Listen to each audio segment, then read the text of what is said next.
வணக்கம். இன்றைக்கி நம்ம வீடியோவில் டேஸ்டியான குழம்பு செய்ய போகிறோம்.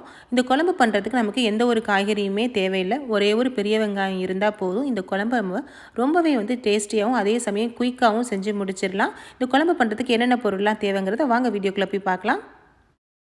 இப்போ நம்ம இந்த குழம்புக்கு ஒரு மசாலா பொருளை வறுத்து அரைச்சி சேர்க்க போகிறோம். அதுக்காக 1.5 டேபிள் ஸ்பூன் அளவுக்கு முழு மல்லியை சேர்த்துக்கலாம். 1 டேபிள் ஸ்பூன் கடலைப்பருப்பு, 1 டேபிள் ஸ்பூன் அளவுக்கு புழுங்கல் அரிசியை சேர்க்குறேன். உங்கள்கிட்ட எந்த அரிசி இருந்தாலும் நீங்கள் 1 டேபிள் ஸ்பூன் அளவுக்கு அரிசி எடுத்துக்கோங்க. 1 டீஸ்பூன் ஜீரகம், 1 டீஸ்பூன் மிளகு. இது எல்லாத்தையுமே ஒரு 2லேருந்து 3 நிமிஷத்துக்கு நல்லா ட்ரை ரோஸ்ட் பண்ணிக்கோங்க. நல்லா ரோஸ்ட் ஆகி வர்ற டைமில் உங்களுடைய காரத்துக்கு தகுந்த மாதிரி நீங்கள் வரமிளகா சேர்த்துக்கோங்க. நான் இன்றைக்கி ஒரு 6 வரமிளகா போல் நான் சேர்த்துக்கிறேன். உங்களுக்கு எந்த அளவுக்கு காரம் தேவையோ அந்த அளவுக்கு நீங்கள் வரமிளகா சேர்த்துக்கோங்க. இப்போ மிளகாவையும் சேர்த்து நம்ம ரோஸ்ட் பண்ணிக்குவோம். எல்லா பொருளுமே நல்லா ரோஸ்ட் ஆகி ரெடியாகி வந்துச்சு. இந்த டைமில் வறுத்த நிலக்கடலையை 1 டேபிள் ஸ்பூன் அளவு சேர்த்துக்கிறேன். உங்கள்கிட்ட வறுக்காத நிலக்கடலை இருந்துச்சு அப்படின்னா நீங்கள் ஆரம்பத்திலே நீங்கள் இதையும் சேர்த்து நீங்கள் ரோஸ்ட் பண்ணிக்கோங்க. இப்போ எல்லா பொருளுமே நல்லா ரோஸ்ட் ஆகி வந்துருச்சு. நம்ம ஸ்டவ்வை ஆஃப் பண்ணிவிட்டு நம்ம ஆற வச்சுட்டு மிக்ஸி ஜாரில் போட்டு பொடி பண்ணிக்கலாம். இப்போ நம்ம அதே பாத்திரத்தில் ஒரு 1/4 கப் அளவுக்கு தேங்காய் துருவலை சேர்த்துட்டு, நீங்கள் எண்ணெய் எல்லாம் சேர்க்கணும்னு அவசியம் இல்லை. நம்ம ட்ரை ரோஸ்ட் தான் பண்ணி எடுக்க போகிறோம். இந்த தேங்காயில் உள்ள ஈரம் எல்லாம் போகிற அளவுக்கு நம்ம ரோஸ்ட் பண்ணி எடுத்துக்கலாம். நல்லா தேங்காயில் உள்ள ஈரத்தன்மையெல்லாம் போய் நல்லா உதிரி உதிரியாக வர அளவுக்கு நீங்கள் ரோஸ்ட் பண்ணிக்கோங்க. நல்ல ஒரு எல்லோயிஷாக கலர் மாற மாற நமக்கு நல்ல ஒரு ஃப்ளேவர் கொடுக்கும் இந்த தேங்காய். இப்போ நல்லாவே நல்லா ரோஸ்ட் ஆகி நிறம் மாதிரி வந்துருச்சு. இதுதான் நமக்கு கரெக்டான பக்குவம். இதையும் எடுத்து நம்ம வறுத்து எடுத்த மசாலா கூட சேர்த்து ஒன்றா சேர்த்துருவோம். இப்போ எல்லா பொருளையுமே நல்லா ஆற வச்சுட்டு நம்ம மிக்ஸி ஜாரில் போட்டு பொடி பண்ணி எடுத்துக்கலாம். இப்போ நம்ம மிக்ஸி ஜாரில் போட்டு அடித்து எடுத்தாச்சு. நான் இன்றைக்கி கொஞ்சம் குறப்பாக அடித்து எடுத்துருக்கேன். உங்களுக்கு ஒருவேளை நைஸாக வேணும்னாலும் நீங்கள் நைஸாக அடித்து எடுத்துக்கோங்க.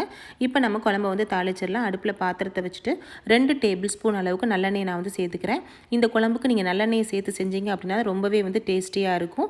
இப்போ நல்லா எண்ணெய் காஞ்சி வந்த பிறகு 1/2 டீஸ்பூன் அளவுக்கு கடுகு, 3/4 டீஸ்பூன் அளவுக்கு வெந்தயம், 1 டீஸ்பூன் அளவுக்கு உளுந்து, இது எல்லாத்தையுமே சேர்த்து நல்லா நம்ம பொரிய விட்டுறலாம். எல்லா பொருளும் நல்லா பொரிஞ்சு வந்த பிறகு நான் இன்றைக்கி 3 கொத்து அளவுக்கு கருவேப்பிலையை சேர்த்துக்கிறேன். எந்த அளவுக்கு நம்ம கருவேப்பிலையை அதிகமாக சேர்த்து செய்கிறோமோ அந்தளவுக்கு குழம்பு நல்ல ஒரு வாசத்தோடு இருக்கும். இப்போ கருவேப்பிலை நல்லா பொரிஞ்சு வந்துருச்சு. ஒரு பெரிய வெங்காயத்தை பொடி பொடியாக கட் பண்ணி எடுத்து வச்சுருக்கேன். இதையும் நம்ம சேர்த்து வதக்கிடுவோம்.